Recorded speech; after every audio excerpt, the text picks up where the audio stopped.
Sound rolling. The sound rolling.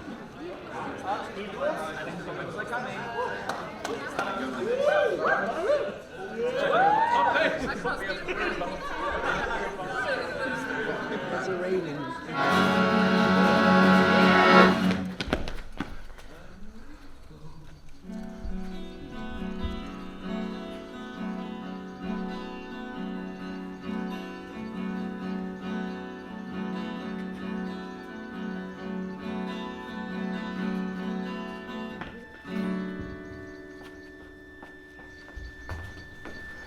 I thought the king had more affected the Duke of Albany than Cornwall. It did always seem so to us, but now, in the division of the kingdom, it appears not which of the dukes he values most. For qualities are so weighed that curiosity in neither can make choice of either's moiety. Is not this your son, my lord? His breeding, sir, hath been at my charge. I have so often blushed to acknowledge him that now I am braced with. I cannot conceive you. Sir, this young fellow's mother could. Whereupon she grew round-wombed, and had indeed, sir, a son for her cradle, ere she had a husband for her bed. Do you smell a fault? I cannot wish the fault undone, the issue of it being so proper. But I have a son, sir, by order of law, some year elder than this, who yet is no dearer in my account. Though this knave came something saucily to the world before he was sent for, yet was his mother fair. There was good sport at his making, and the whoreson must be acknowledged. Do you know this noble gentleman, Edmund? No, my lord. My Lord of Kent. Remember him hereafter as my honourable friend. My services to your lordship. I must love you, and sue to know you better. Sir, I shall study deserving. He hath been out 3 years, and away he shall again. The king is coming!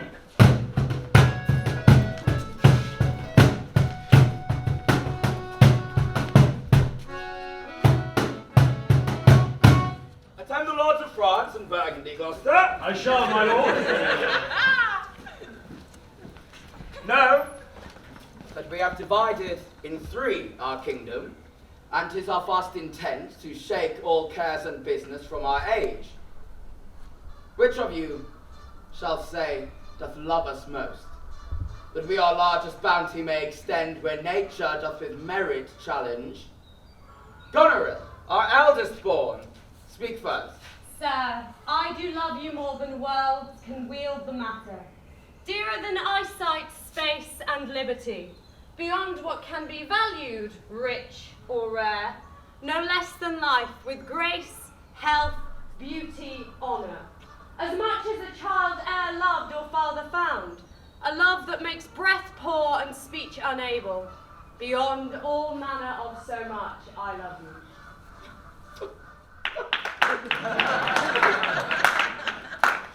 What says our second daughter, our dearest Regan, wife of Cornwall? I am made of the self-metal as my sister, and prize me at her worth. In my true heart I find she names my very deed of love, only she comes too short. That I profess myself an enemy to all other joys, and find I am alone felicitate in your dear highness's love. Isn't it the most beautiful? Now, our joy, our Cordelia, although our last and least, to whose young love the vines of France and milk of Burgundy do strive to be interested, what can you say to draw a third more opulent than your sisters? Speak! Nothing, my lord. Nothing? Nothing. Nothing will come of nothing, speak again. Unhappy that I am, I cannot heave my heart into my mouth. I love your majesty according to my bond, nor more nor less. So young, and so untender. So young, my lord, and true. Let it be so. Thy truth then be thy dower. Here I disclaim all my paternal care, propinquity and property of blood, and as a stranger to myself and me, hold thee from this forever. Good my liege. Peace, Kent.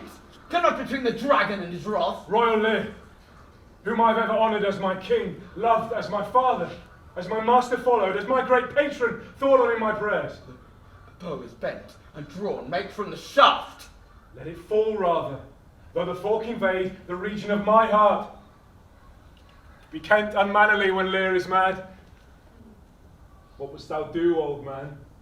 Thinkest thou that duty shall dread to speak when power to flattery bows? To plainness, honour's bound when majesty stoops to folly? Reverse thy state, and in thy best consideration check this hideous rashness. Answer my life, my judgment. Thy youngest daughter does not love thee least. Nor are those empty-hearted whose low sound reverb no hollowness. Out of my sight. See better, Lear, and let me still remain the true light of thine eye. I'll tell thee thou dost evil. Hear me, recreant! On thine allegiance, hear me! 5 days we do allot thee for provision, to shield thee from diseases of the world, and on the 6th to turn thy hated back upon our kingdom. If on the next day following thy banished trunk be found in our dominions, the moment is thy death. Awake! By Jupiter, this will not be revoked! Well, fare thee well, King. It does appear freedom is hence and banishment is here. Thus Kent, O princes, bids you all adieu. He will shape his old course in a country new. Here's France and Burgundy, my noble lord. Right, noble Burgundy. She was dear to us and holds her so, but now her price is fallen. So there she stands, if aught within that little seeming substance, or all of it, with our displeasure pieced, and nothing more may fitly like your grace. She's there, and she is yours.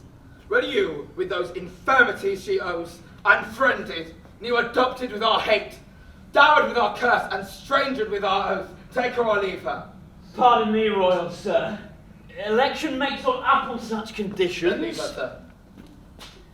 Well, this is most strange.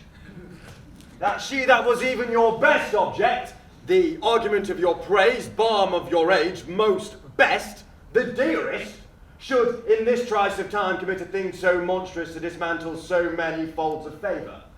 Sure, her offence must be of such a natural degree that monsters it, or your forevouched affection fall into tate, which to believe of her must be a faith that reason without miracle should never plant in me. I yet beseech your majesty, that you make known it is no vicious plot to murder or foulness, no unchaste action or dishonoured step that hath deprived me of your grace and favour, but even for want of that for which I am richer, a soliciting eye, and such tongue as I am glad I have not, though not have it, hath lost me in your liking. Better hast thou not been born than not to have pleased me better. Royal king, give but that portion which yourself proposed, and here I take Cordelia by the hand. Nothing, I've sworn her. I'm sorry then, you've so lost a father that you must lose a husband. My dearest Cordelia, thou art most rich being poor, most choice forsaken, most love despised. Thee and thy virtues here I seize upon. Being lawful, I take up what's cast away. Not all the dukes of Watterish Burgundy could buy this unprized precious maid of me.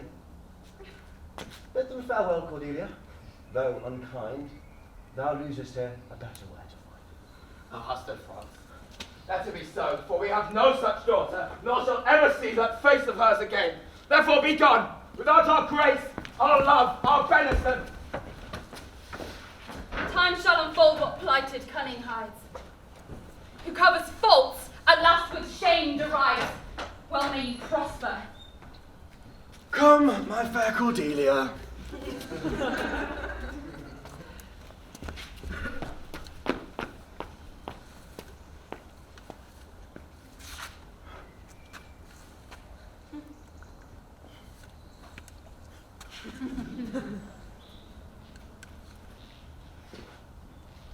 Sister, it is not a little of what I have to say that most nearly appertains to us both. I think our father will hence tonight. That's most certain, and with you, next month with us. You see how full of changes his age is. The observation we have made of him have not been little. He always loved our sister most, and with what poor judgment he hath cast her off appears too grossly. Yet 'tis the infirmity of his age. Yet he hath ever but slenderly known himself. Yes, the best and soundest of his time have been but rash. Then must we look from his age to receive not alone the imperfections of long engrafted condition, but therewithal the unruly waywardness that infirm and choleric years bring with them. Such unconstant starts we like to have from him as this of Kent's banishment. There is still further compliment of leave taking between France and him. Pray you let us sit together. If our father carry authority with such disposition as he bears, this last surrender of his will but offend us.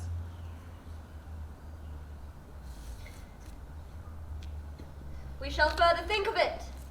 We must do something, and in the heat.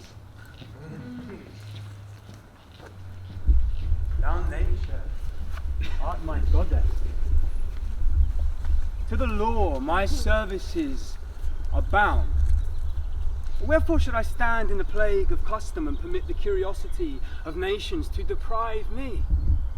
For that I am some 12 or 14 moonshines lag of a brother.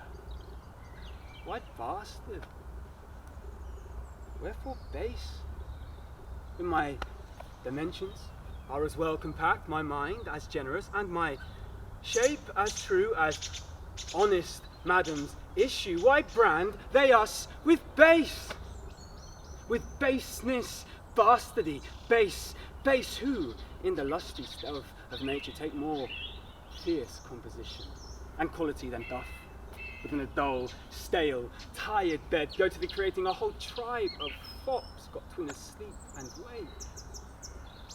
Well then, legitimate Edgar, I must have your land.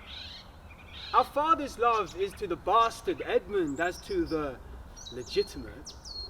Fine word, legitimate. Well, my legitimate.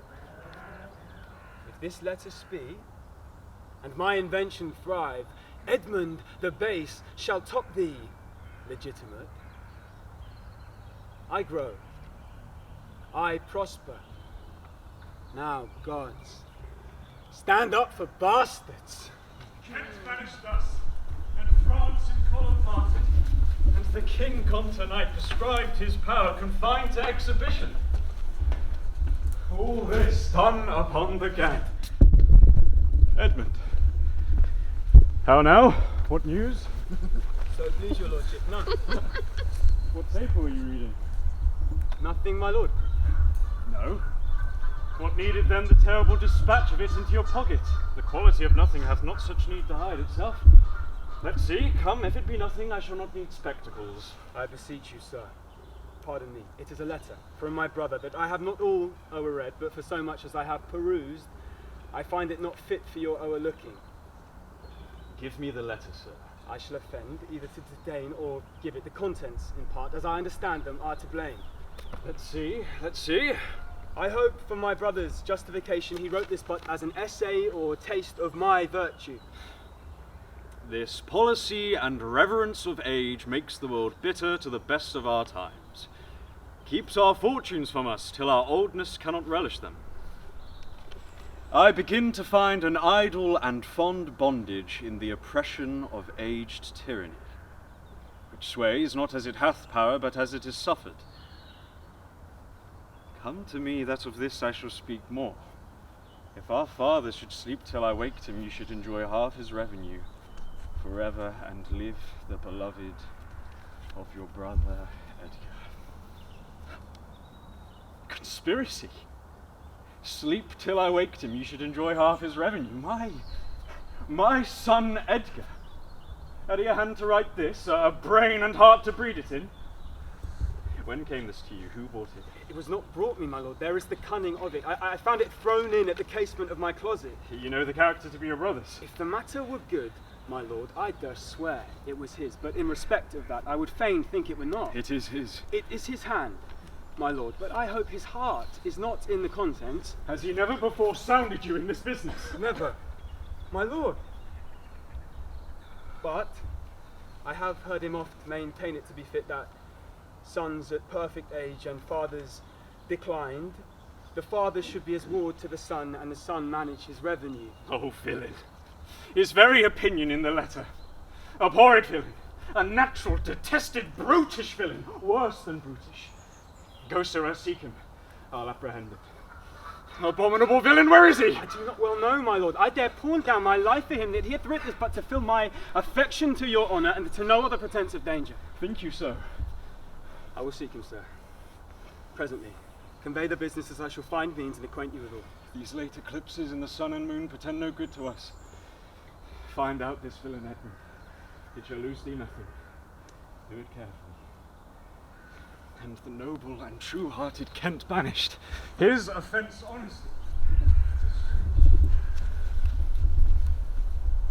This is the excellent foppery of the world. When we are ill in fortune, often as a fit of our own behaviours, we make guilty of the sun, the moon, the stars, as if we were villains by necessity, fools by heavenly compulsion, and all that we are evil in, a divine thrusting on. An admirable evasion of whoremaster man to lay his goatish disposition to the charge of a star. Pat he comes, like the catastrophe of the old comedy. Oh, these eclipses do portend these divisions. How now? Brother Edgar, what serious contemplation are you in? I am thinking, brother, of a prediction I read this other day, what should follow these eclipses. Do you busy yourself with that? I promise you the effects he writes of succeed unhappily. How long have you been a sectary astronomical? Come. Come. When spoke you? With my father last. The night gone by. Spake you long with him? Aye, 2 hours together. Parted you on good terms? Found you no displeasure in him by word or countenance? None at all. Bethink yourself wherein you may have offended him, and at my entreaty forbear his presence until some little time hath qualified the heat of his displeasure, which at this instant so rageth in him that with the mischief of your person it would scarcely allay. Will some villain have done me wrong? Is my fear. Retire with me to my lodging, from whence I will fitly bring you to hear my lord speak. Pray you go. Take my key. If you do stir abroad, go armed. Armed, brother. Brother, I advise you to the best. I be no honest man, if there be any good meaning towards you. Pray you away. Shall I hear from you anon? I serve you in this business.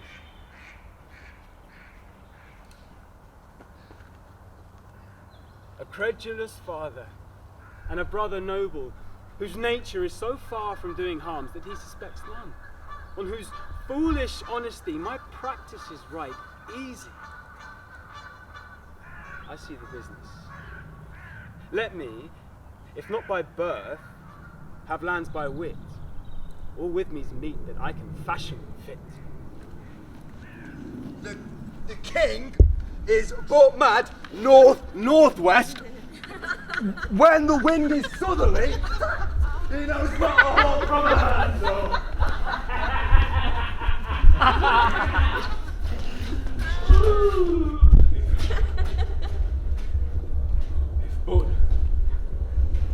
If Bud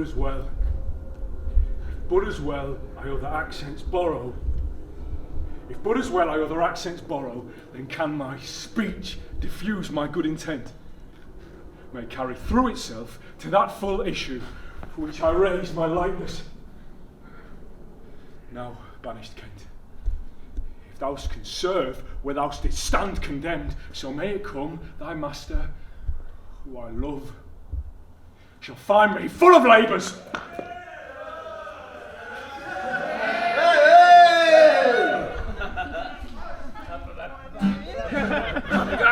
He's calling to Oh, whiskey is the life of man. Whiskey, Johnny! Whiskey for my Johnny, oh. Whiskey gave me a broken nose. Whiskey, Johnny. Whiskey made me for my brother. Whiskey for my Johnny, oh. I thought I heard the old say. Whiskey, Johnny. I'll treat my crew in a decent way. Whiskey for my Johnny, oh. I got some grog for every man. Whiskey, Johnny. And a bottle for the shanty man. Whiskey for my Johnny.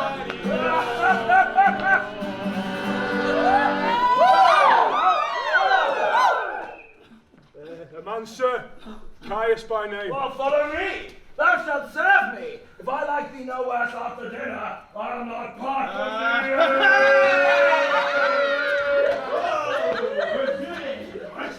thee. Do you mark that, my husband Albany? I cannot be so partial, Goneril, to the great love I bear you. Content. What Oswald, ho! And you, sir, more knave than fool, after your master. Nuncle Lear! Nuncle Lear, tarry and take the fall with thee! A fox, when one has caught her, and such a daughter, should sure to the slaughter. Now, if my cap could buy a halter, so the fool follows after. This man hath had good counsel. 100 knights. 'Tis politic and safe to let him keep at most 100 knights. Yes, that on every dream. Each buzz, each fancy, each complaint, dislike, he may enguard his dotage with their powers and hold our lives in mercy. Oswald, I say! Well, you may fear too far. Safer than to trust too far. Let me still take away the harms I fear, not fear still to be taken. I know his heart. What he hath uttered, I have writ my sister. If she sustain him and his 100 knights, when I have showed her the unfitness of...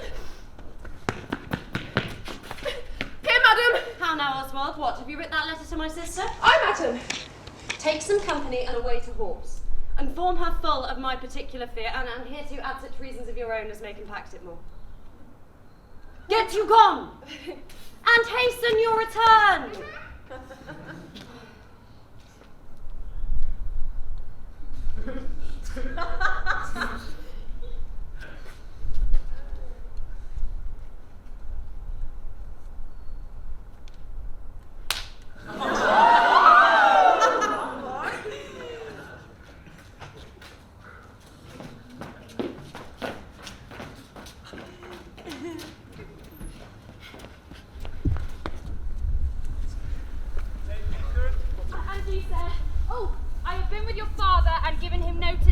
Duke of Cornwall and Regan his Duchess will be here with him this night. How comes that?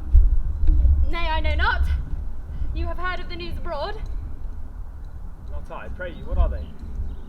Have you heard of no likely wars toward twixt the Dukes of Cornwall and Albany? Not a word. You may do then in time. Fare you well, sir.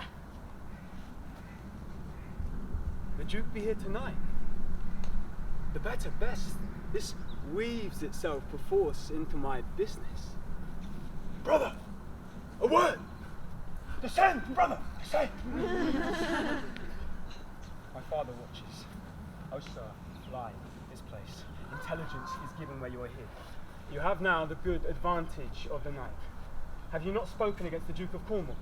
He is coming hither now in the night in the haste, and Regan with him. Have you nothing said upon his party against the Duke of Albany? Advise yourself! I'm sure it is not a word. Ah, I hear my father. Pardon me. In cunning, I must draw my sword upon you. Draw! Seem to defend yourself! Now quit you well! Yield! Come before my father! Light ho here! Fly, brother! Torches! Torches! So farewell! Some blood drawn on me would beget opinion of my more fierce endeavour.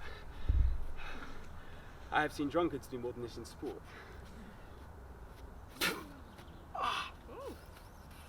Father! Father! Stop! Stop! What the hell? Now, Edmund, where's the villain? There stood he in the dark, his sharp sword out, mumbling of wicked charms, conjuring the moon to stand auspicious mysteries. And where is he? Look, sir, I bleed. Where is the villain, Edmund? Fled this way, sir. When by no means he could. By no means what? Persuade me to the murder of your lordship. Seeing how loathly opposite I stood to his unnatural purpose, in fell motion with his preparer's sword, he charges home my unprovided body and latched my cheek.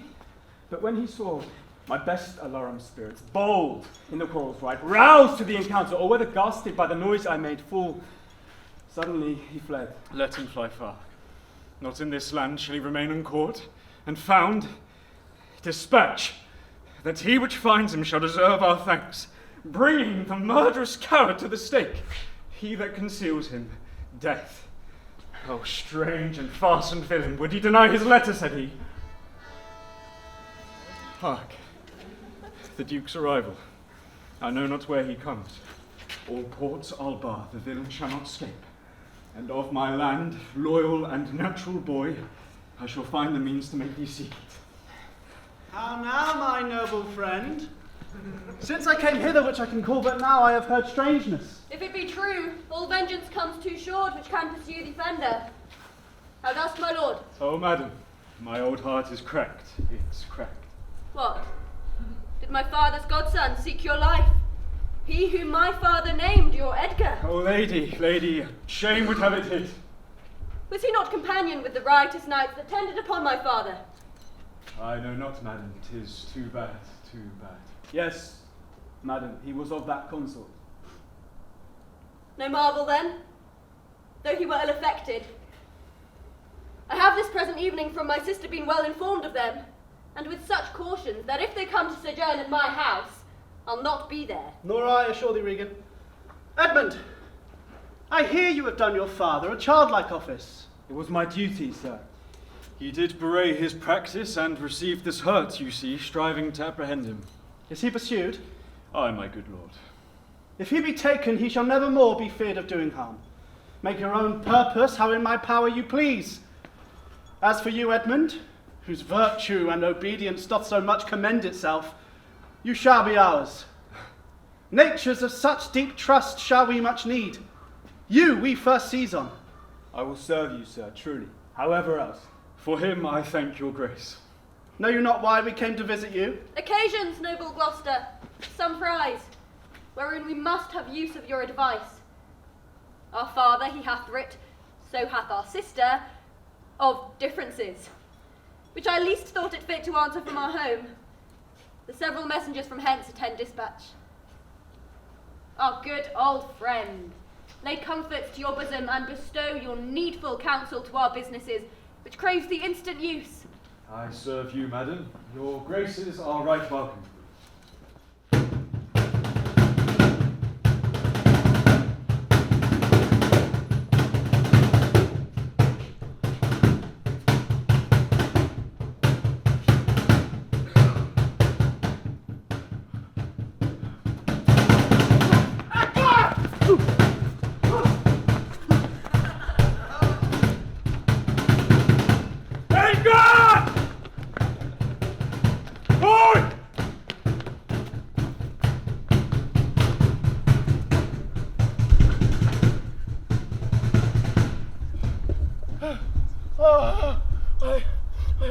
Proclaimed, and by the happy olive tree escaped the hunt. No port is free, no place, that guard and most unusual vigilance does not attend my taking. Whilst I may escape, I will preserve myself, and am bethought to take on the basest and most poorest shape that ever penury and contempt of man brought near to beast. My face I'll grind with filth, blanket my loins, all my hair in knots, and with presented nakedness, I'll face the winds and persecutions of the sky.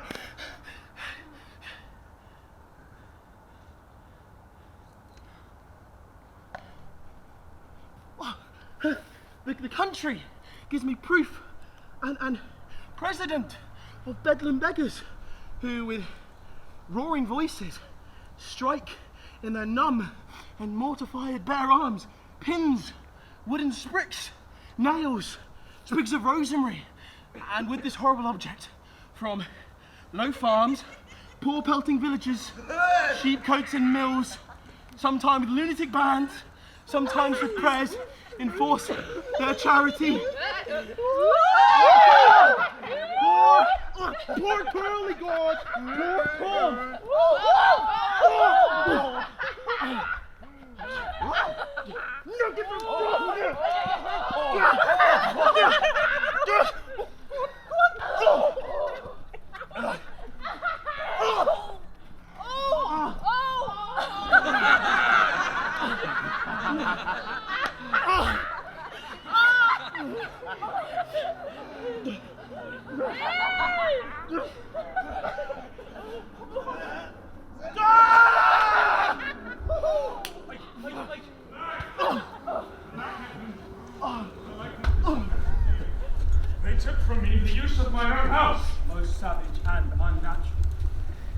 say you nothing. There is a division between the dukes, and a worse matter than that. I have received a letter this night. It is dangerous to be spoken. I have locked the letter in my closet. These injuries the king now bears will be revenged home. There is part of the power already footed. We must incline to the king. I will look him and privily believe him. Go you and maintain talk with the duke, that my charity be not of him perceived. If he ask for me, I am ill and gone to bed. If I die for it, as no less has threatened me, the king, my old master, must be relieved. There are strange things toward Edmund. Pray you be careful.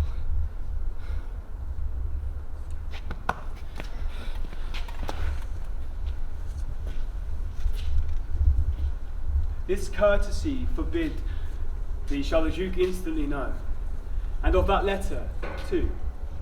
This seems a fair deserving, and must draw me, for which my father loses no less than all. The younger rises when the old doth fall.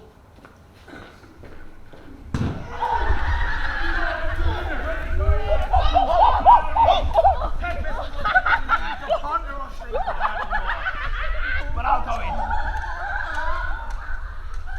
in. In, boy, go first. You house of poverty, now get thee in. I'll pray and then I'll sleep. That's something yet. Edgar, I nothing am. Father, poor Thorne. Come not in here now, God. Here's a spirit. Help me! Help me! Give me thy hand. Who's there? A spirit? He says his name's Poor Tom. What art thou that does grumble in the straw? Come forth! Away! The foul fiend follows me. Through the sharp hawthorn blows the winds. Oh, go to thy bed and warm thee. Didst thou give all to thy two daughters? And art thou come to this? Who gives anything to poor Tom? Bless thy fine wits. Do poor Tom some charity. Who the foul fiend vexes, there could I have him now. And there again, and there. His daughters brought him to this pass. Couldst thou save nothing? Didst thou give him all? Nay, you reserved a blanket, else we'd all been shamed. Now all the plagues that in the pendulous air hang over men's faults, light on thy daughters. He hath no daughters, sir. Death traitor! Nothing could have subdued nature to such aloneness than his unkind daughters. Oh, Pillicock sat on Pillicock Hill. Alloo, alloo, alloo, This night will turn us all to fools and madmen. But take heed of the foul fiend. Obey thy parents. Swear not. Keep thy words justice. Commit not with man's sworn spouse. Set not thy sweetheart on powdery Tonsico. What hast thou been? A serving man, proud in heart and mind, that curled my hair, wore gloves in my cap, served the lust of my mistress's heart, and did the act of darkness with her. Swore as many oaths as I spake words, and broke them in the sweet face of heaven. False of heart, light of ear, bloody of hand, hog in sloth, fox in stealth, wolf in greediness, dog in madness, lion in play. Let not the creaking of shoes, nor the rustling of silks betray thy poor heart to women.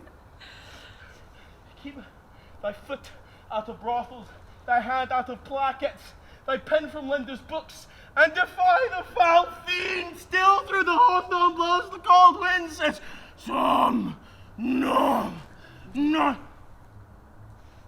Oh, Dolphin, my boy, says that. Let him drop, mate. Thou wert better in a grave than to answer with thy uncovered body this extremity of the skies. Is man no more than that? Consider him well. Thou owest the worm no silk, the beast no hide, the sheep no wool, the cat no perfume. Come, off you lendings, come and back Prithee, here. uncle, be contented. 'Tis a naughty night to swim in. Look, here comes a walking fire. Oh, This is the foul fiend. Deliver the gibbet. He gives the web and the pin. Squints the eye and makes the hell lip. Mildews the white wheat and hurts the poor creature of her. Fares your grace. What's it? Who's there? What is you seek? What are you there? Your names? Poor Tom. That is the swimming frog, the toad, the tadpole, the walnut in the water. That is whipped from tithing to tithing and stalked, punished, and imprisoned. Beware my follower. Peace, Malkin. Taste the fiend. Our flesh and blood, my lord, is grown so vile that it doth hate what gets it. The Prince of Darkness is a gentleman. Go in with me. My duty cannot suffer to obey in all your daughter's hard commands. Though their injunction be to bar my doors and let this tyrannous night take hold upon you, yet have I ventured to come seek you out, and take you where both fire and food is ready. First, let me talk with this philosopher. Cause of thunder. My good lord, take his offer, go into the house. I'll speak a word with this same learned Theban. What is your How to prevent the fiend and to kill vermin. Let me have a word in private. Importune him once more to go, my lord. His wits begin to unsettle. Canst thou blame him? His daughters seek his death. Ah, that good Kent. He said it would be thus. Poor banished man. Thou sayest the king grows mad. I tell thee, friend, I am almost mad myself. I had a son, now outlawed from my blood. He sought my life, but lately, very late. I tell thee, friend, I loved him. No father, his son dearer.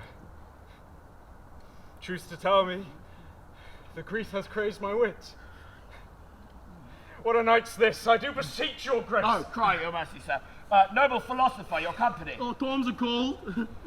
Good my lord, this way. Come, let's all in. With him, I will keep still with my philosopher. Soothe him, let him take the fellow. Take him, you on.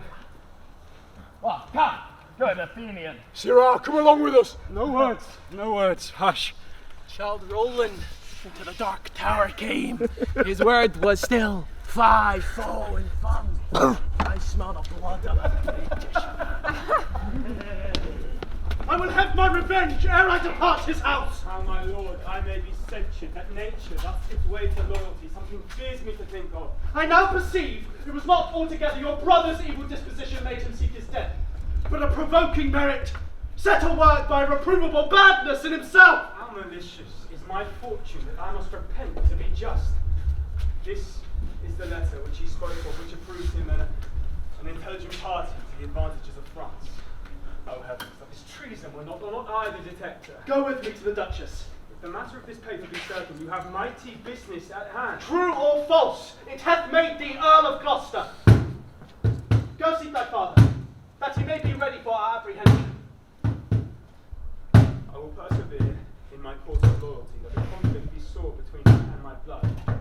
I will lay trust upon thee, and thou shalt find a dear father in my love.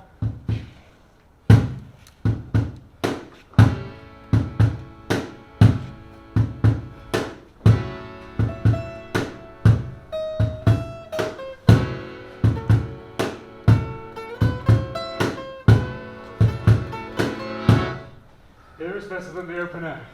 Take it thankfully. I will piece out the comfort with what addition I can. I will not be long from you. All the power of his wits have given way to his impatience. The gods reward your kindness.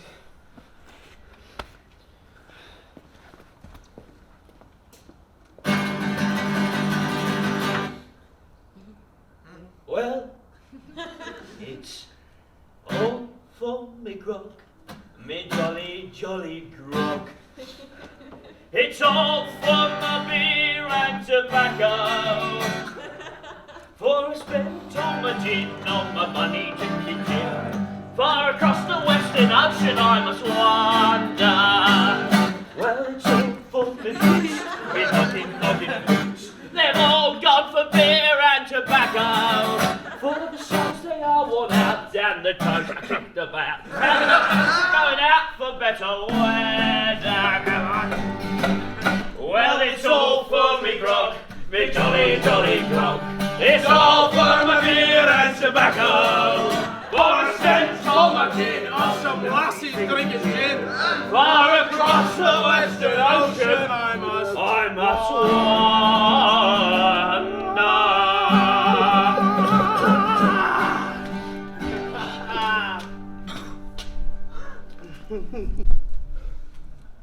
Prithee, nuncle, tell me whether a yeoman be a gentleman or a madman. A king. No. He's a yeoman that sees his gentleman a son before him. But he's a madman that sees his gentleman to a son. So there's 1,000 with red burning spits come hurting in upon Oh, the foul fiend bites me back. He's mad that trusts in the tameness of a wolf, a horse's health, a boy's love, or a whore's oath. I'll see it done. I will arraign them straight. Come, sit thou here, most robed justice, thou sapient sir. Sit here. Now, you she-foxes. Oh, look where he stands and glares. Was the eyes at trial, madam? Come o'er the born Bessie to me. About Leakin she dare not speak. The fiend horns poor Tom in the voice of a nightingale. Up, hop dance cries out and Tom's belly for 2 white herring. Croak not like an angel. I have no food for thee. Sir, stand you not so amazed. Will you lie down and rest upon the cushions? I'll see their trial first. Bring in the evidence. Most robed man of justice, take thy place, and thou, his yoke fellow of equity, bench by his side. You are the commission, sit you too. Let us deal justly. First, let her arraign her first. 'Tis GONERIL. I here before this honourable assembly take my oath. She kicked the poor king, her father. Come hither, mistress. Is your name GONERIL? She cannot deny it. Oh, cry you mercy. I took you for a joint stool. Here's another whose warped looks proclaim what store her heart is made. Stop her there! Stop her there! Up, sword fire! Fuck justice, sir! Why has done her escape? Lest I find wit. Oh, pity! Where is the patience now you have both so boasted to retain? My tears begin to take his part so much they mar my counterfeiting. The little dogs and all. Tray, blush, and sweetheart, see how they bark! The table through his head at them, Edward! Ye curs! Do-de-de-de-de! Shasta! Come. March to wakes and fairs and market towns. Oh, poor Tom, my horn is dry. Then let them anatomize REGAN. See what breathes about her heart. Is there any cause in nature that makes these hard heart?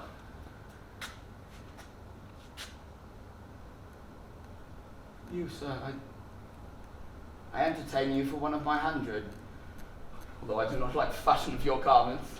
You'll say they are Persian, but let them be changed. My good lord, will you lie down and rest a while?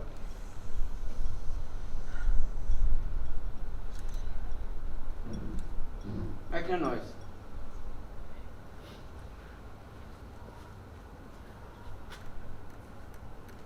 Make no noise. So we'll go to supper in the morning. And I'll to bed at noon. Come here, friend. Where's the king, my master? He is here. Trouble him not, his wits are gone. Good friend, take him in thy arms. I have overheard a plot of death upon him. There is a litter ready. Lay him in and drive towards Stoker, friend, where thou shalt meet both welcome and protection. Come away.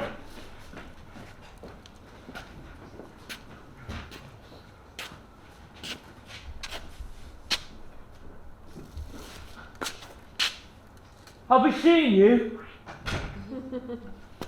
godson.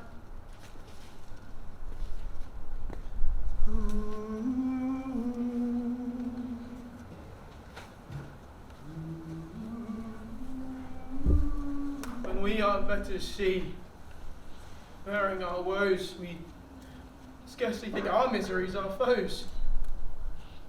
who alone suffers most in the mind, leaving free things and happy shows behind. But then the mind much suffereth doth always skip, when grief hath mates and bearing fellowship. How light and portable my pains seem now, when that which makes me bend makes the king bow. He childed as I fathered. Tom, away, mark the high noises, and myself bewray. When false opinion, whose wrong thought defiles thee, in thy just proof repeals and reconciles thee. What will happen more tonight? Safe escape the king. Look! Look!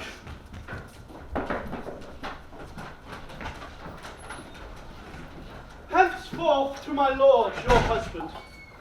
Show him this letter. The army of France has landed. Go! Seek the traitor Gloucester! Hang him instantly! Pluck out his eyes! Leave him to my displeasure! Edmund, keep you our sister company. The revenges we are bound to take upon your treacherous father are not fit for your beholding. Farewell, our dear sister. Farewell, our Lord of Gloucester. Farewell, sweet lord and sister. How now? Where's the king? My lord of Gloucester hath conveyed him hence, and 5 or 6 and 30 of his knights are gone with him towards Dover, where they boast to have well-armoured friends. Go fetch horses for your mistress. Edmund, fare you well. Seek the traitor. Pinion him like a thief. Bring him before us.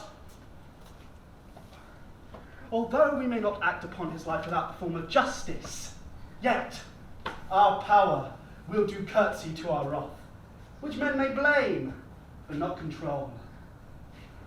Who's there? Oh, the traitor! Ingrateful fox, 'tis he! What mean your graces? Good my friend, consider you are my guests. Do me no foul play, friends. Oh, filthy traitor!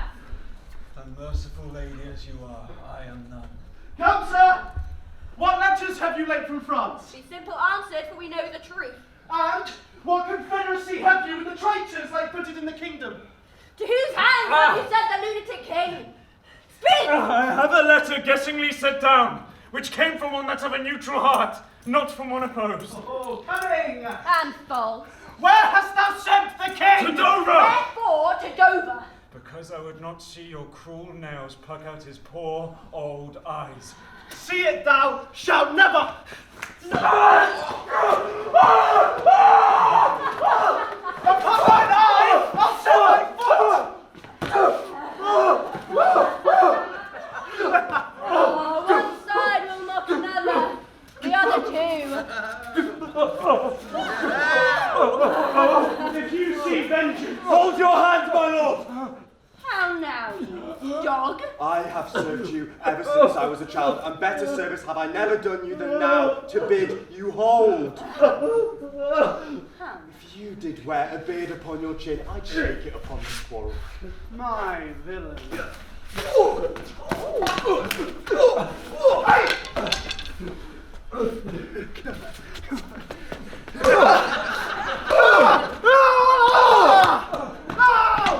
Come on, man! Take the chance of Edgar!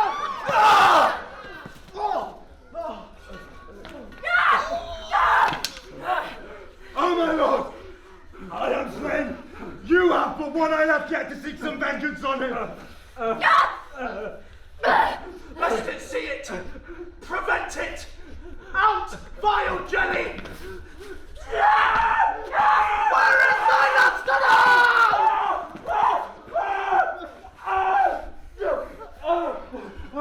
All dark and comfortless! Where is my son Edmund? Edmund! Enkindle all the sparks of nature to quit this horrid act! Treacherous villain! Thou call'st on him that hates thee. It was he that made the overtures of thy treason to us. He was too good to pity thee. Oh, my boys! Then Edgar was abused! Kind God, forgive me that and prosper him! Regan! I've received a hurt. Follow me, lady. Throw out that eyeless villain. Throw this slave onto the dunghill. Oh, Regan, I bleed apace. Untimely comes this hurt. Follow me, lady. Why the King of France has so suddenly gone black? Tell you the reason. Something imperfect he left in his face, which imports such danger and fear that his personal return was most required and necessary. Did my letters pierce the Queen to any demonstration of grief? Aye. She took them, read them in my presence, and every now and then an ample tear trilled down her delicate cheek. Then it moved her. You spoke not with her since? No. And of Albany and Cornwall's powers you heard not? 'Tis so. They are afoot. Aye. Then I'll take you to our Master Lear and leave you to attend him. I pray you go along with me.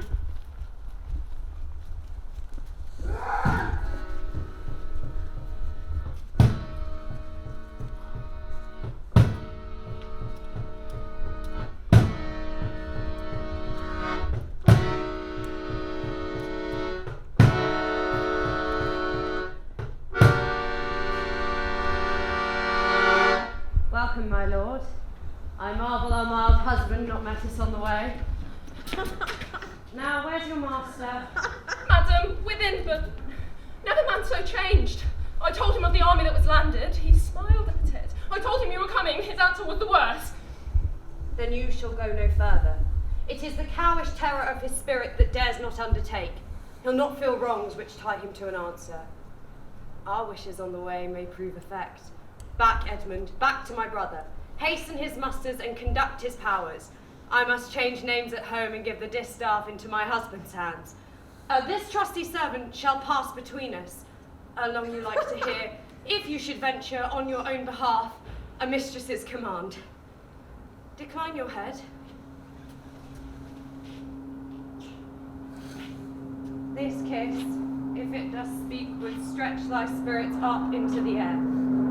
Conceive and fare thee well. Yours. My rank and death. My most dear Gloucester.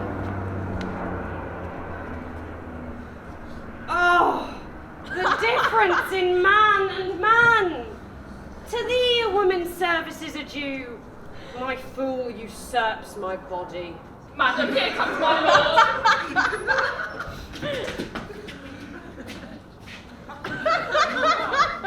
I have been worth the whistle. GONERIL, you are not worth the dust which the rude wind blows in your face. The milk-livered man that bearest a cheek for blows, a head for wrongs. Where's thy drum? France spreads his banners in our noiseless land. With plumaged helm, thy slayer begins threats. Wast thou a moral fool, sit still and cries, oh, alack, why does he so? See thyself, devil. Proper deformity seems not in the fiend so horrid as in woman. Oh, vain fool. Oh, my good lord. The Duke of Cornwall is dead, slain by his servant going to put out the other eye of Gloucester. Gloucester's eyes. A servant that he bred, thrilled with remorse, opposed against the act, bending his sword to his great master, who, throughout enrage, flew on him, and amongst them felled him dead, but not without that harmful stroke which since hath plucked him after. This shows you are above.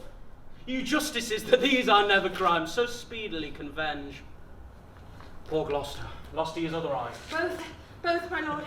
Oh, this letter, madam, craves a speedy answer. 'Tis from your sister.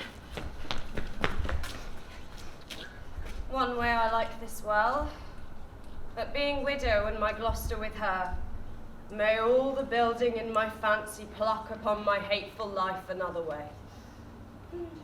This news is not so tart. I'll read an answer. Gloucester, I live to thank thee for the love thou showest the king and to revenge thine eyes. Come hither, friend. Tell me what more thou knowest.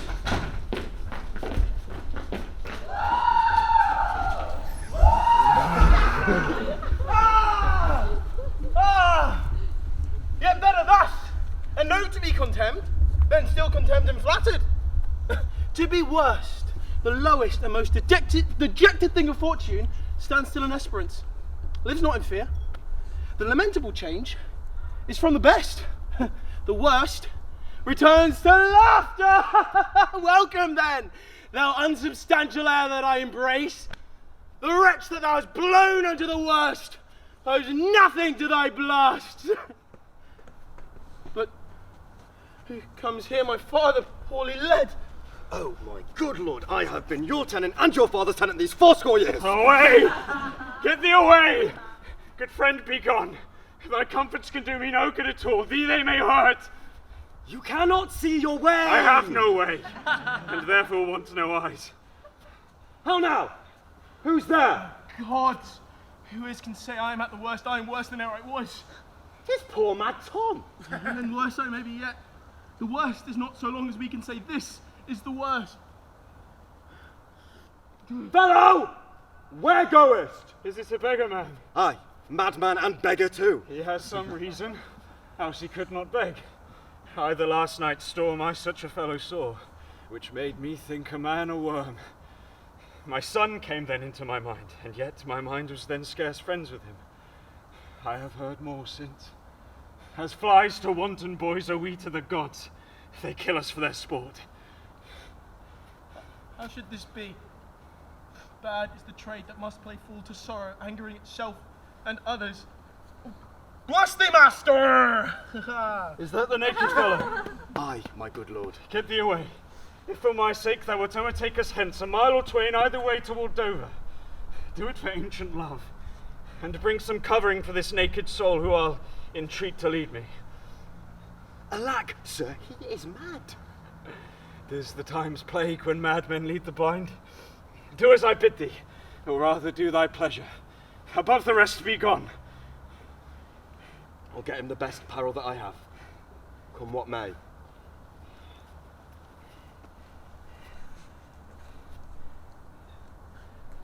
Sirrah, naked fellow! Poor dwarves are cold. I cannot talk it further. Come hither, fellow. And yet I must. Oh, bless thy sweet eyes. They bleed. Knowest thou the way to Dover? Both stile and gate, horseway and footpath. There is a cliff whose high and bending head looks fearfully in the confined deep. Bring me to the very brim of it, and I will repair the misery thou dost bear with something rich about me. From that place I shall no leading need. Go give me thy arm. Poor Tom shall lead thee. But are my brother's powers set forth? Aye, madam. Himself in person there. Madam, with much ado, your sister is the better soldier. Lord Edmund spake not with your lord at home. No, madam. What might import my sister's letter to him? I know not, lady. Faith, he's posted hence on serious matter. Edmund, I think, is gone. In pity of his misery, to dispatch his knighted life, moreover, to describe the strength of the enemy. I must needs after him, madam, with my letter. Our troops set forth tomorrow. Stay with us, the ways are dangerous. I may not, madam. My lady charged my duty in this business. Why should she write to Edmund? Might not you transport her purposes by word? Belike some things I know not what. I love thee much. Let me unseal the letter. Madam, I know your lady does not love her husband. I am sure of that. And of her late being here she gave strange yards and most speaking looks to noble Edmund. I know you are of her bosom. Aye, madam. If I speak in understanding, you are. I know it. Therefore I do advise you take this note. My lord is dead. Edmund and I have talked, and more convenient is he for my hand than for your lady's. You may gather more. If you do find him, pray you give him this. And when your mistress hears thus much from you, I pray, desire her, call her wisdom to her. So, fare you well. If you do chance to hear of that blind traitor, preferment falls on them that cuts him off. Would I could find him, madam, I should show what party I do follow. Fare thee well.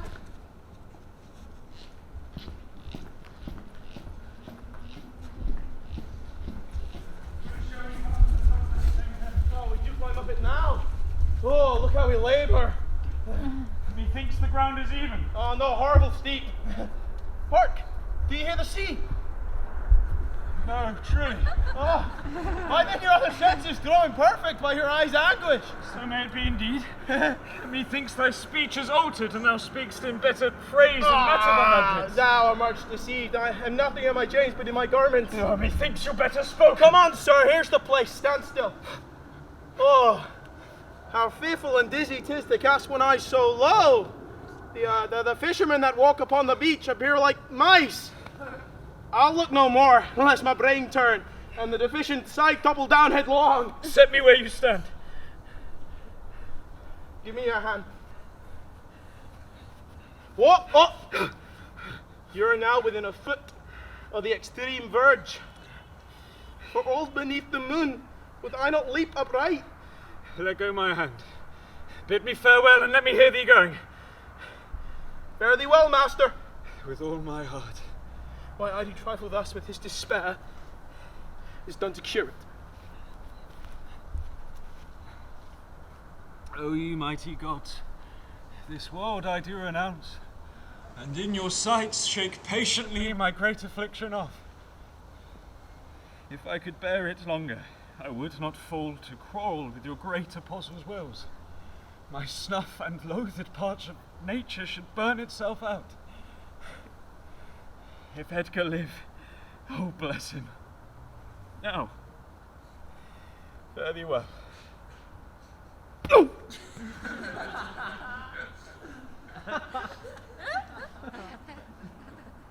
And yet I know not how conceit may rob the treasury of life when life itself yields to the theft. Had he been where he thought, by this had thought been past. Alive or dead? Are you, sir, friend? Hear you, sir, speak. Thus might ye pass indeed. Yet he revised. What are you, sir? Away and let me die. Speak yet again, thy life's a miracle. But have I fallen or no? From the dread summit of this chalky bourne, look up a height. The shrill gorged lark so far cannot be seen or heard. Do but look up. Alack, I have no eyes. Is wretchedness deprived that benefit to destroy itself by death? Give me your arm. Up so. How is? Feel you your legs? You stand. Too well, too well. This is above all strangeness. Upon the crown of the cliff, what thing was that which parted from you? A poor unfortunate beggar. Oh, as I stood here below, methought his eyes were 2 full moons. He had 1,000 noses, horns whelked and waved like the enraged sea. It was some fiend.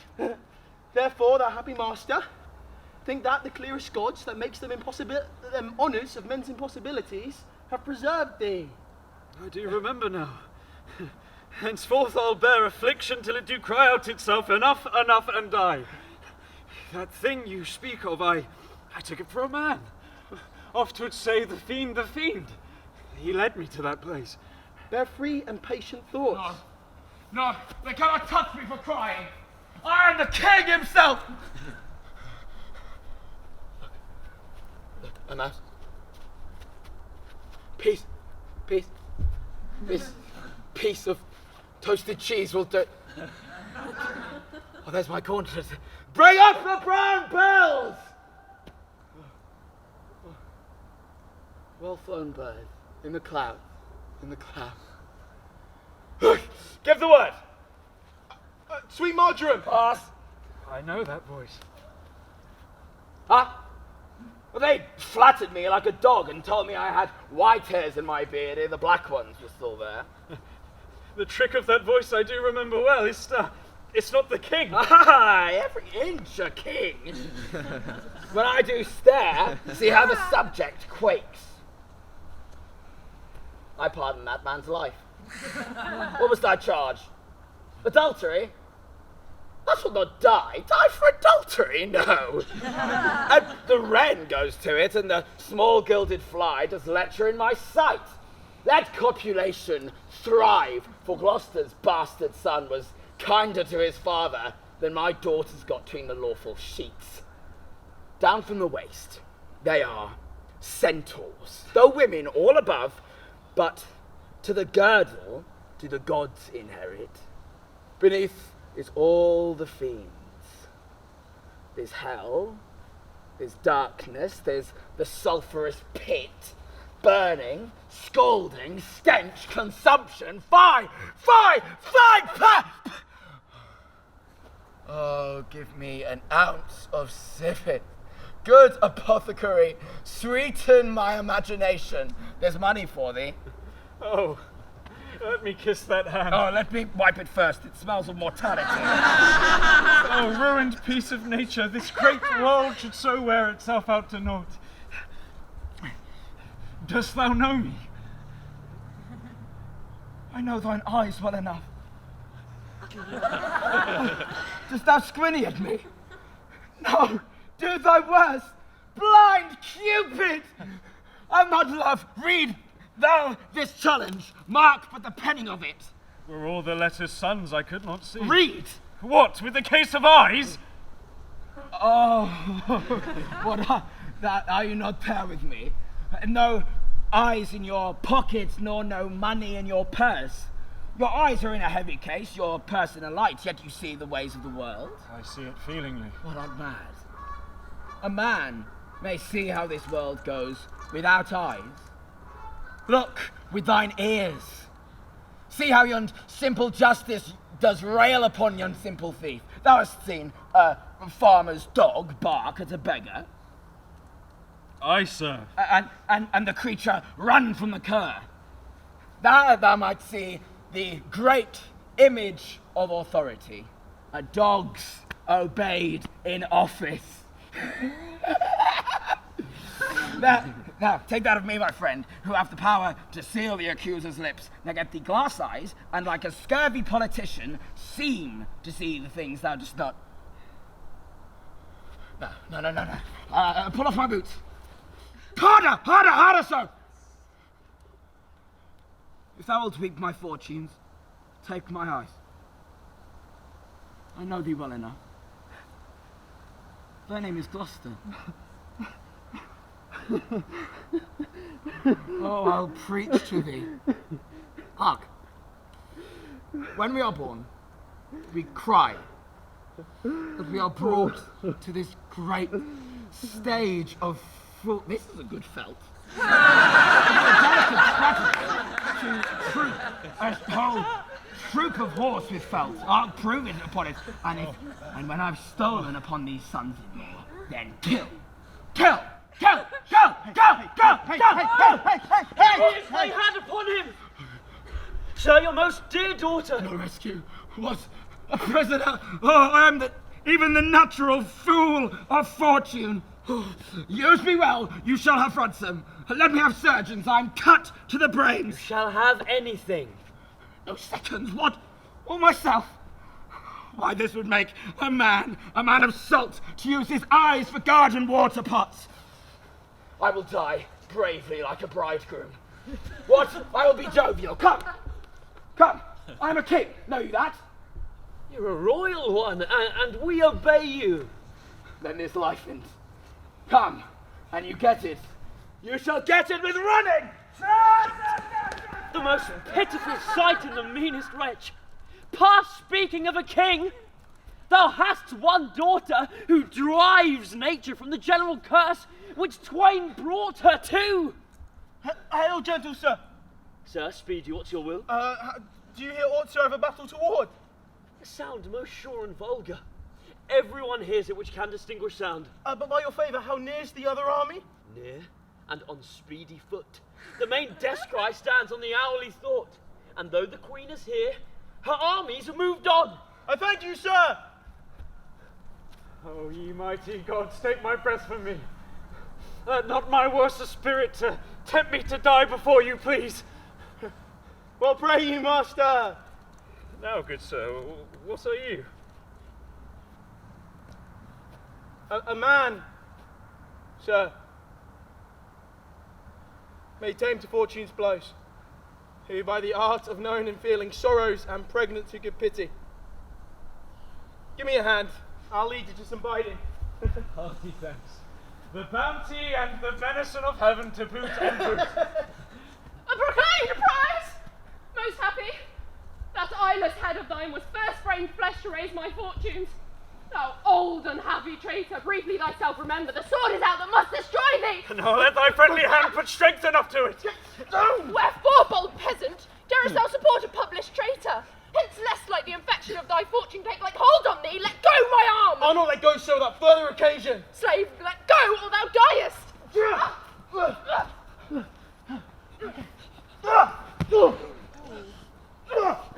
Oh, God.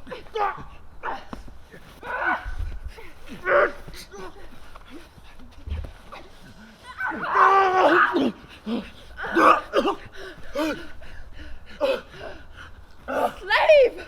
Thou hast slain me! Villain! Take my purse. If e'er thou wilt thrive, bury my body, and give the letters which thou find'st about me to Edmund, Earl of Gloucester. Seek him out upon the English party. Oh, untimely death! I know thee well, a serviceable villain, as duteous to the vices of thy mistress's badness would desire. What, is she dead? Sit you down, master, rest you. I see these pockets. The letters that she speaks of may be our friends. She's dead. I'm only sorry she had no other deathman. Let us see. Leave, gentle wax, manners, blame us not. To know our enemies' minds, we rip their hearts. Their papers is more lawful. Let our reciprocal vows be remembered. You'll have many opportunities to cut him off. If your will want not, time and place will be fruitfully offered. There is nothing done if he return the conqueror. Then am I the prisoner, and his bed my jail. From the loathed warmth wherefore deliver me, and supply the place for your labour, your wife. So I would say, affectionate servant GONERIL. A plot upon a virtuous husband's life, and the exchange, my brother. Here in the sands, thee I'll rake up the post unsanctified of murderous lechers, and in the mature time, with this ungracious paper, strike the sight of the death-practised duke. For him 'tis well that of thy death and business I can tell. The king is mad. How stiff is my vile sense that I stand up and have ingenious feeling of my huge sorrows. Better I were distract, so should my thoughts be severed from my griefs, and woes by wrong imaginations lose the knowledge of themselves. Give me your hand. Far off, methinks I hear the beaten drum. Come, master. How is the Duke of his last purpose hold? Or whether since he is advised by all to change the course, he's full of alteration. His self-reproving brings constant pleasure.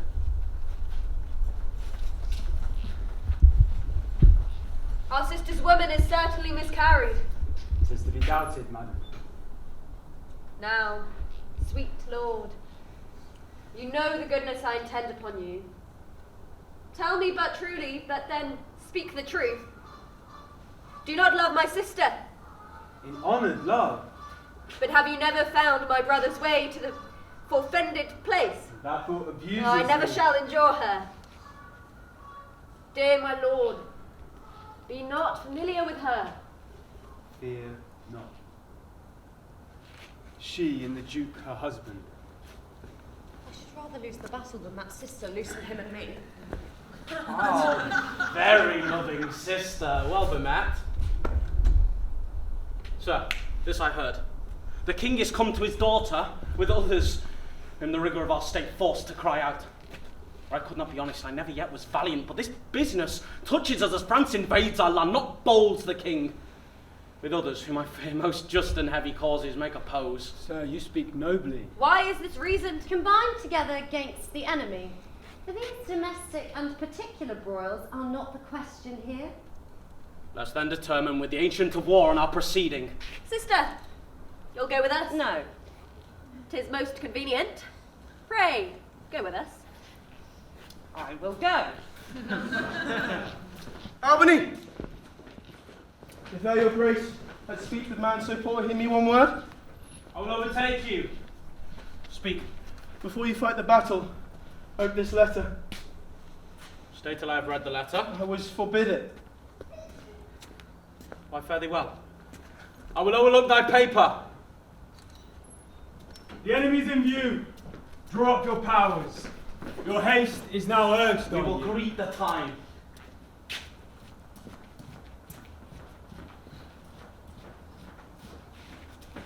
To both these sisters have I sworn my love. Each one jealous of the other, as the stung are of the adder. Which of them shall I take? Both? One? Or neither? See, neither can be enjoyed if both remain alive. To take the widow exasperates, makes mad her sister GONERIL, and hardly can I carry out my side her husband being alive. Now then, we'll use his countenance for the battle, which being done, let her who would be rid of him devise his speedy taking off. And as for the mercy which he intends to Lear and to CORDELIA, the battle done, and they within our power, shall never see his pardon. For my state stands on me to defend, not to debate.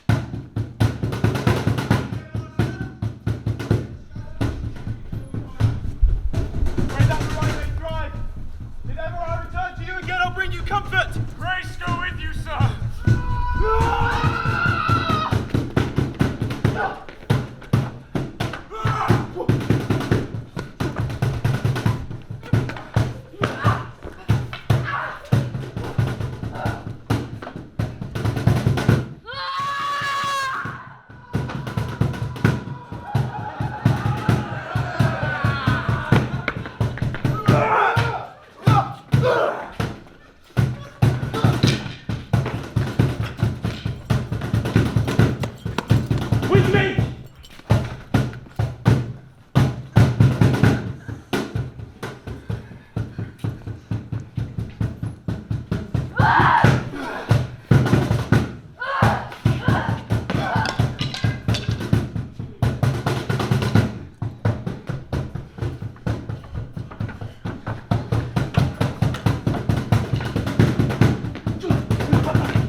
Good guard them until their greater pleasures first be known, that are to censure them. We are not the first who with best meaning have incurred the worst. For thee, oppressed king, am I cast down, and myself can else not frown false fortune's frown. Shall we not stay and see these daughters and these sisters? No. Come, let's away to prison. We two alone will sing like birds in the cage. When thou just ask me blessing, I'll kneel down and ask of thee forgiveness. So we'll live, and pray and sing, and tell old tales and laugh. Take them away. Come hither, Captain Hark. Take thou this note. Go follow them to prison. One step I have advanced thee. If thou dost, as this instructs thee, thou dost make thy way to noble fortunes. Know thou this. Men are as the time. To be tender-minded does not become a sword. Thy great employment will not bear question. Either say thou'lt do it, or thrive by other means. I'll do it, my lord. About it, and right happy when it's done. Mark, I say, instantly! And carry it so as I've set it down. Sir, you have shown today your valiant strain, and fortune led you well. You hold the captives that were the opposites of today's strife. I do require them of you, so to use them as we shall find, their merits and our safety may equally determine. Sir, I thought it fit to send the old and miserable king to some retention. With him I sent the queen, and they are ready to appear tomorrow, or at further space, or you shall hold your session. Sir, by your patience, I hold you as but a subject of this war, not as a brother. That's as we list to grace him. Methinks our pleasure might have been demanded ere you had spoke so far. He led our powers, bore the commission of my place and person, the which immediacy may well stand up and call itself your brother.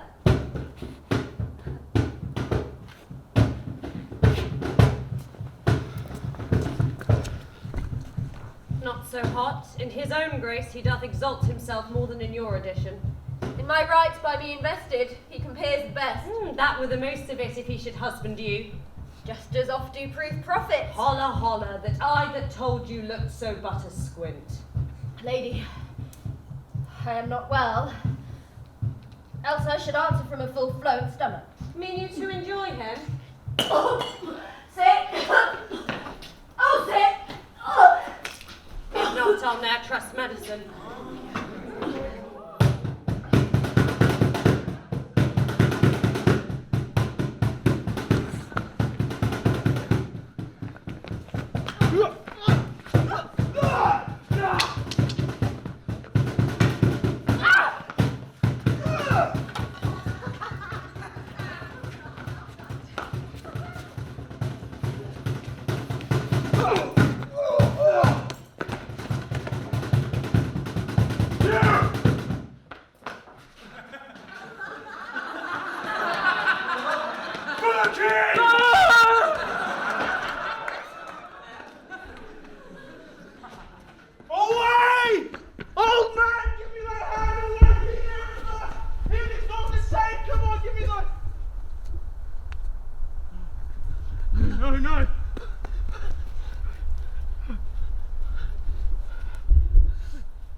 What are you? Your name, your quality. No, my name is lost by treason, tooth bear gnawn, and canker bit. Yet am I noble as the adversary I come to cope. And which is that adversary? What's he that speaks for Edmund, Earl of Gloucester?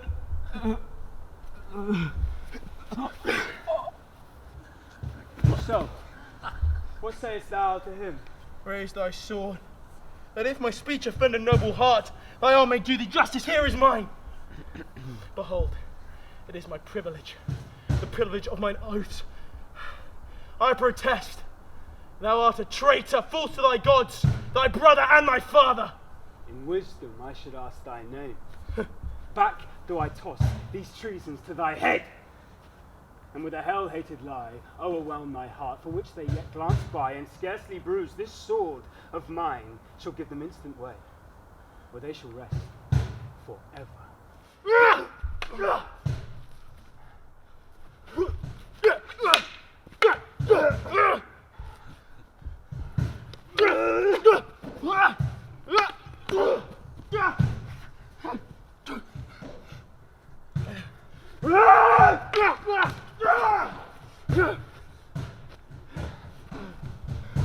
What you have charged me with, that have I done, and more, much more.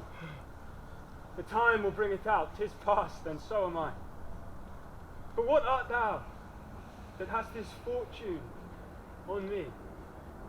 If thou art noble, I do forgive thee. Let's exchange charity. I am no less in blood than thou art, Edmund. If more, the more thou'st wronged me. My name is Edgar, and thy father's son. The gods are just, and of our pleasant vices make instruments to plague us. The dark and vicious place where thee he got cost him his eyes.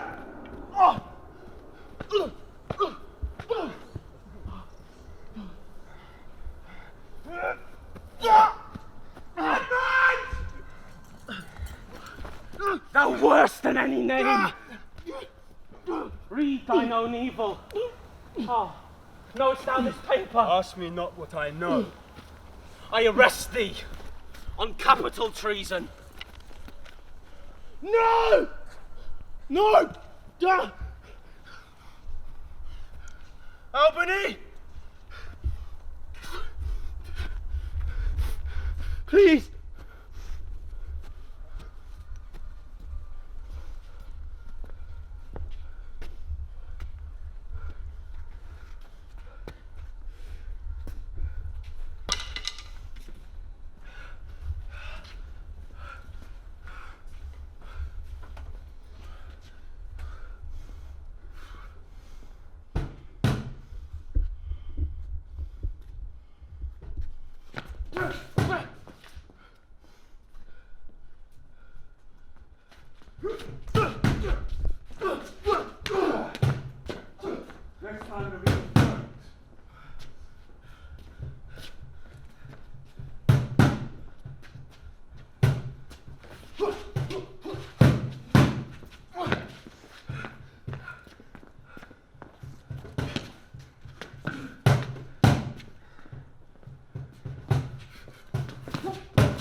Thou hast spoken right.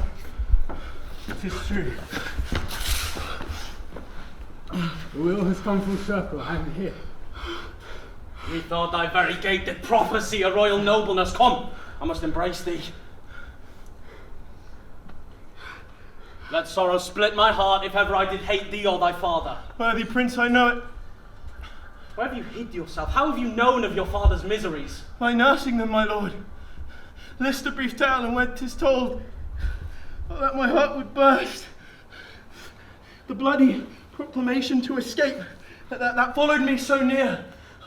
Ah, our life's sweetness, that we the pain of death would hourly die, rather than die at once, taught me to shift into a madman's rags, to assume a semblance that very dogs disdain. And in that habit met I my father with his bleeding rings, their precious stones new lost, became his guide, led him, begged for him, saved him from despair. Ever, all fault revealed myself unto him. This speech of yours hath moved me. I shall perchance do good.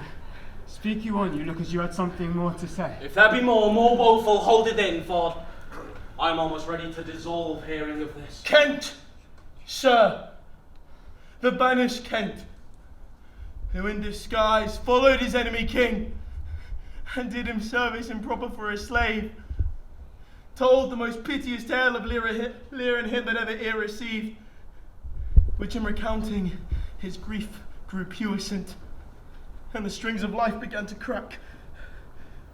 Help! Help! Oh, help! What kind of help? Speak, man, what means this bloody knife?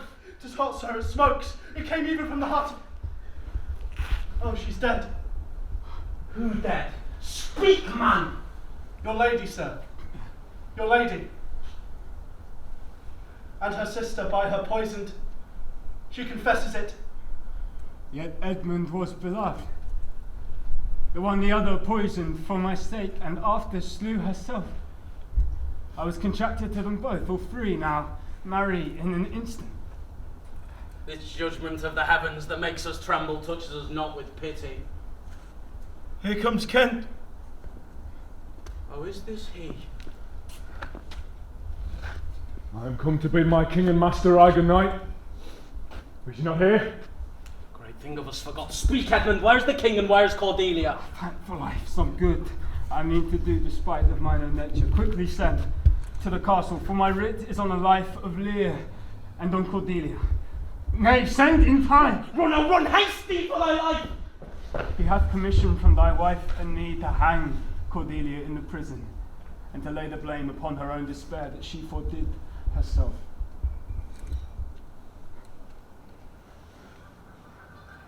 The gods defend her.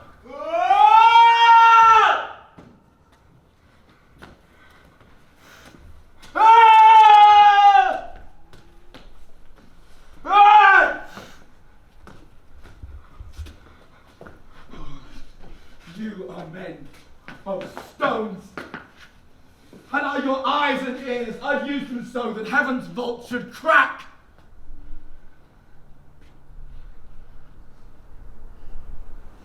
She's gone forever. I know when one lives and when one dies. She's dead as earth. Lend me a looking glass. If that her breath may mist or stain the stone, why then she lives. Who are you? My eyes are not of the best, I'll tell you that. This is a dull sight. Are you not Kent? Very same. Your servant Kent. Tell me, where is your servant Caius? He's a good man. I'll tell you that. He'll strike and quickly too. He's dead and rotten. No, sir. I am the very man that from your difference and decay have followed your sad steps. You are welcome hither. Nor no man else. All's cheerless, dark and deadly. Your eldest daughters have fordone themselves and desperately are dead.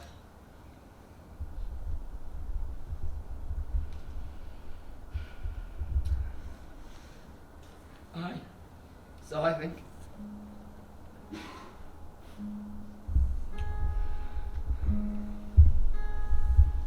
And my poor fool is hanged.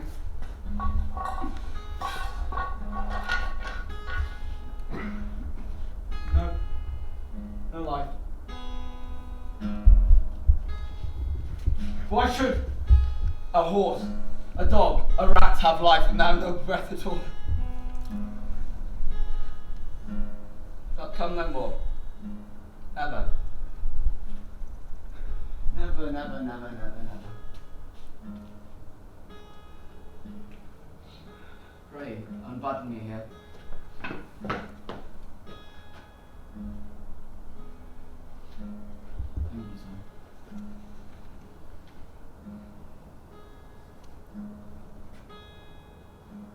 Do you see this? Look. Look there. On her lips. Look there. Look there. Break, heart. A privy break. Look up, my lord. Vex not his ghost. Oh, let him pass. He hates him that would upon the rack of this tough world stretch him out longer. He is gone indeed. The wonder he hath so endured, he but usurped his life. Bear them from hence. Our present business is general woe. Friends of my soul, you twain, rule in this realm and the gored state sustain. I have a journey, sir, shortly to go. My master calls me, I must not say no. We, the weight of this sad time, we must obey. Speak what we feel, not what we ought to say.